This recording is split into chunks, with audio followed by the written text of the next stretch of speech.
The UN's top human rights official pulled no punches, pointing to the pounding of Ukrainian cities through airstrikes and heavy shelling and the implications that is having on civilians and civilian infrastructure. The persistent use of explosive weapons with wide area effects in populated areas is of immense concern. These weapons include missiles, heavy artillery, shells and rockets, and airstrikes, causing massive destruction of and damage to civilian objects. In addition, my office has received credible allegations that Russian armed forces have used cluster munitions in populated areas at least 24 times.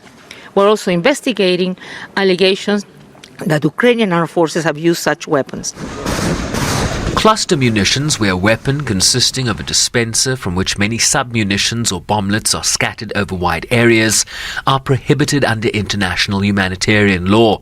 Russia has denied their use despite mounting evidence contradicting the stance, including from Human Rights Watch, that continues to document their use. Indiscriminate attacks are prohibited under international humanitarian law and may amount to war crimes. The massive destruction of civilian objects and the high number of civilian casualties strongly indicate that the fundamental principles of distinction, proportionality and precaution has not been sufficiently adhered to. Civilians are enduring immeasurable suffering and the humanitarian crisis is critical.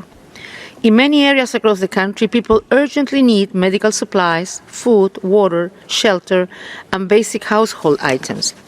Above all, they need the bombs to cease and the weapons to fall silent. The High Commissioner says her office, with 24 UN monitors deployed to Ukraine, had verified 77 incidents in which medical facilities, including 50 hospitals, were damaged, while the besieged city of Mariupol is now a shell of its former self. In the besieged city of Mariupol, people are living in sheer terror.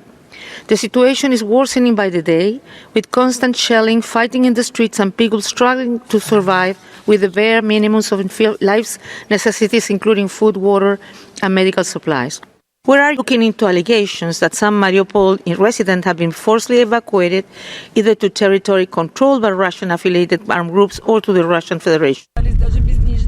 The Human Rights Office has also received allegations of conflict-related sexual violence, including rape, and continues to warn of threats to media freedom and safety and the harmful spread of misinformation and propaganda.